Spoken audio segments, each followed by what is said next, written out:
Hello, good people. Guy here, welcome back. Going to share with you all another story out of my book. This one is going to be a two-parter, and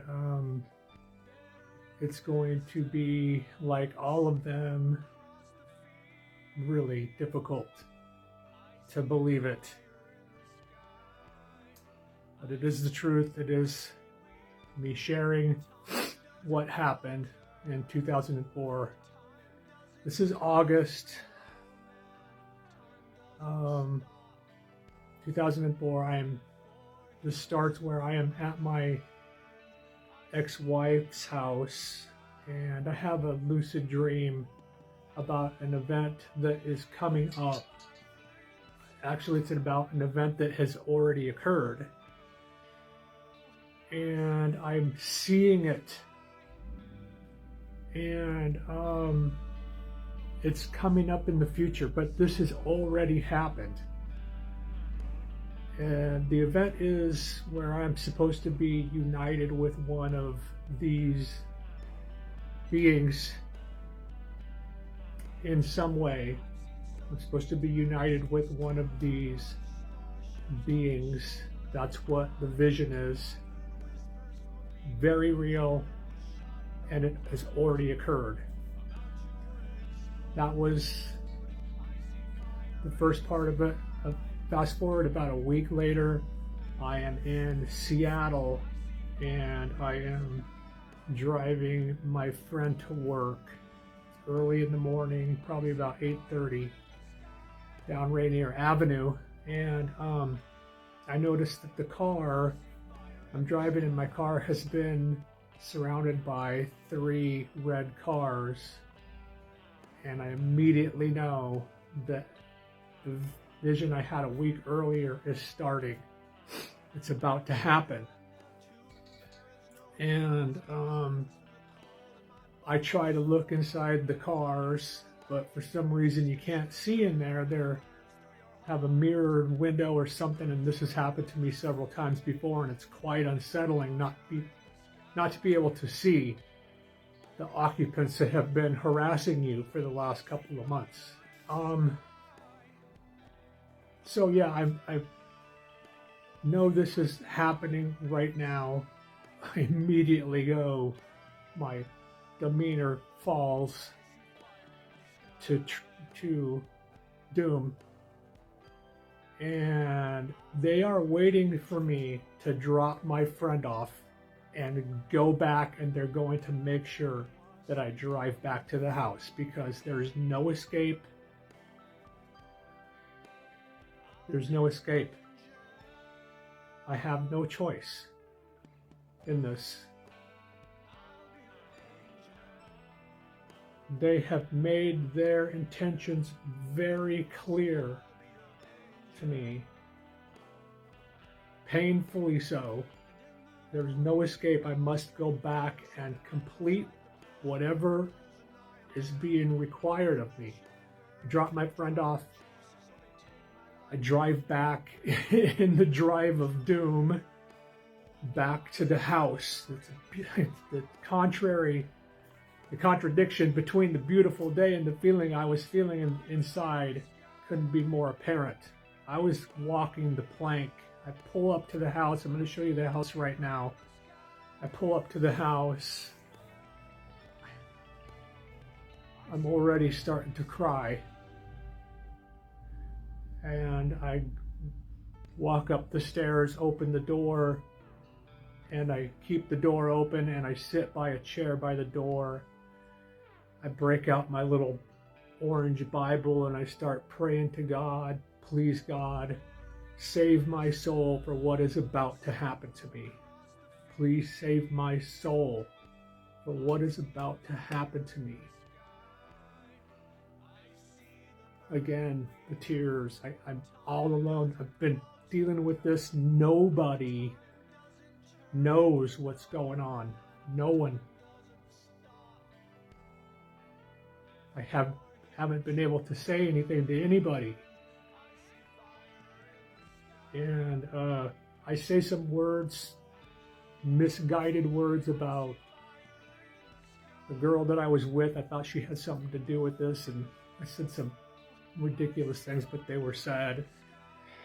And I prepare for my death. Safe, but I'm like, God is my shield. Save my soul. God has been there the entire time. And it's time. I get up, I shut the door, and I solemnly walk back to the bedroom that you can see in this video. Window you can see in the video is where the bedroom is. I walk back to the bedroom. I'm supposed to lay on the bed. This is like instinct.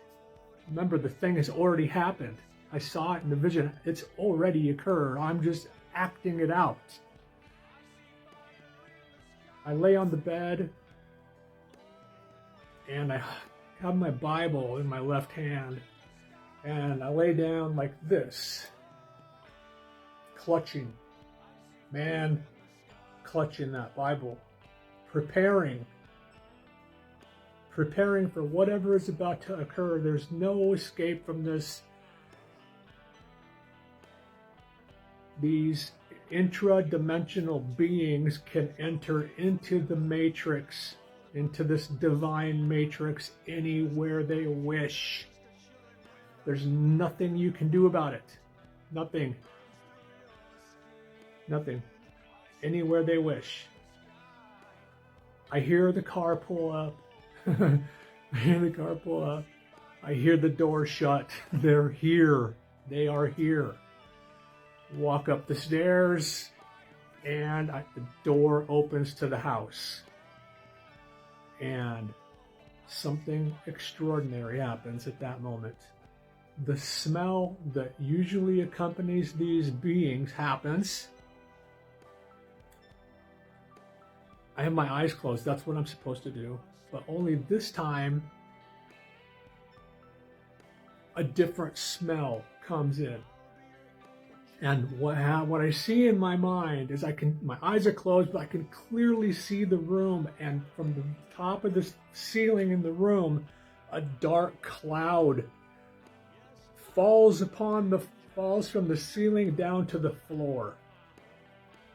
And it's like smoke that gently fell down, and the smell of that particular atmosphere was different than the original one. It's slightly different, like if it was a frequency, it fell upon fell in the room. I was so intrigued. It's like, what, the fear that I had I'm fighting for my life, right? I'm gonna die. And this happens, and I'm like, snap out of this, like, what's going on? What is happening? What's happening? Another one, right after that one, falls from the ceiling. I can see it falling, and it's darker than the first one, and the smell is heavier and thicker than the first one. And it happens a third time. The third one falls, and it's dark gray, and it's heavy, and it's thick, and it falls into the room. But each time it fell, there was a different smell, like a different frequency. It was so bizarre. It was so strange. I'm totally intrigued with this. Like, what's going on? I'm not going to die. What's going on? The clickers come to the bedroom, and they're standing at the door, and they're talking. They're clicking back and forth. The smell, the different smell from what I can believe is they use this as a medium for different levels of contact, so that they can cross boundaries, just like we have frequencies that we can't see. They are able to cross boundaries with this scent. That's what I think. That's what I think. They're at the door. They're clicking to let me know that they're in the room, right by my feet. And one of them takes his finger on my right foot and touches the bottom of my heel and runs his finger up the bottom of my foot. And I'm like, okay, that's weird, but comforting. That wasn't bad. It didn't hurt. It was very unexpected. It was as if to say, I'm right here. I'm right here. One of them comes to my left. I'm laying on the bed. The other one comes to my right, which is interesting because I'm on a bed, right? I'm laying on the bed like this.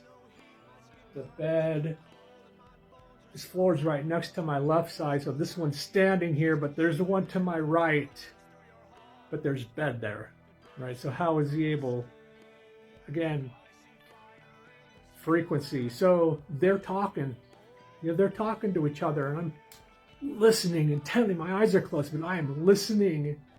My senses are on overdrive. I'm listening to them talk. And then suddenly, they start working on the inside of my stomach. These two particular intra-dimensional beings are doctors. And they start pulling on the inside of my groin.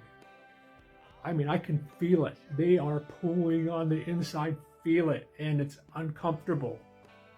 I'm kind of moving around a little bit. Wait a minute, what's going on here? What's going on? And I'm thinking, I'm supposed to be united with one of these beings, like united with one of these beings. What? Are they reversing the vasectomy that I had 30 years ago? That's what went through my head. I don't know why. I still, to this day, am baffled by that particular action of theirs. Nevertheless, they're done. They're talking to each other. I think I hear what they're saying. I think I understand it. One of them lifts my hand up to see what I'm holding and lays it back down on my chest.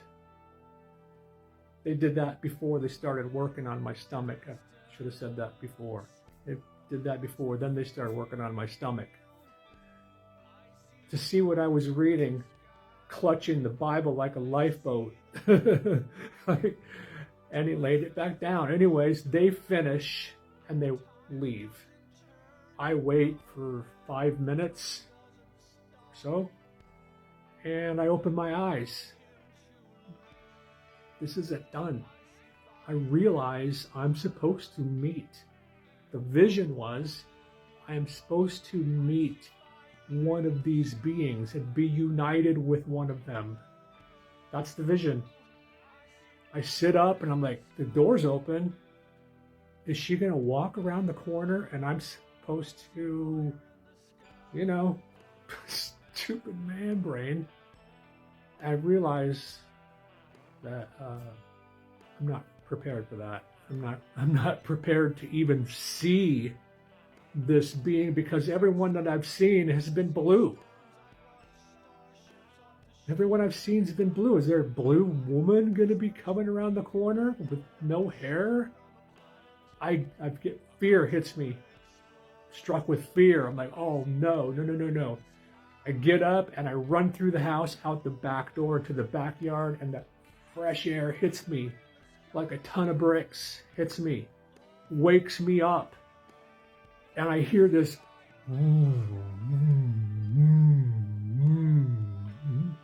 loud hum.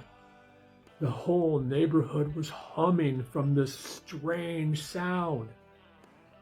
I'm looking, what is that sound? I look up and I realize that it's coming from the top of the house.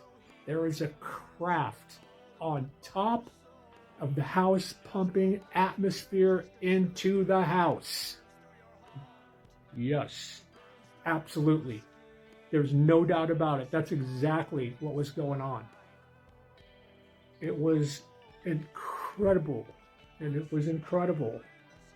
It was very loud. Right then, a military plane, the one with the, radar on the back, flies directly over the house.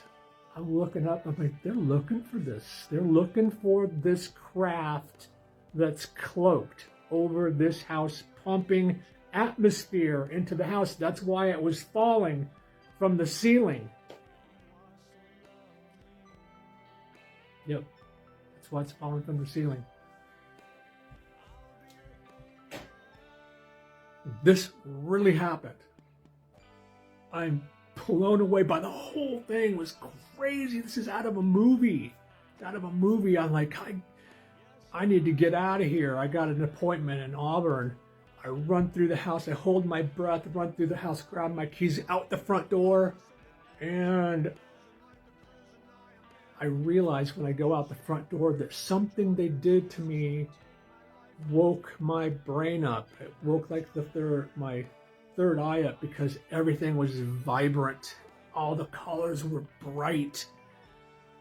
I can hear the sound of the world. I'm not kidding. I can hear the sound of the Schumann frequency. I swear to you, everything changed. Something happened when they did that. I'm not going to go finish the rest of this story because I'm uncomfortable saying it. For that day, a couple of more things happened. You can go read it on Kindle. But that was the gist of that. This isn't over. I get in my car and I leave. It's not over. I left before it was complete. So that's the first part. The second part is just as crazy. So I swear, this is true. This really happened. It's out of a sci-fi movie. I know it's absolutely nuts. It's hard to comprehend. It's hard to believe, guy. I don't blame you. But this is true. You guys know where I ended up. I ended up with Craig and Suzanne. The whole thing was planned. It was a plan from the start. There you go. Thanks for joining me. I'll see you guys next time. Bye.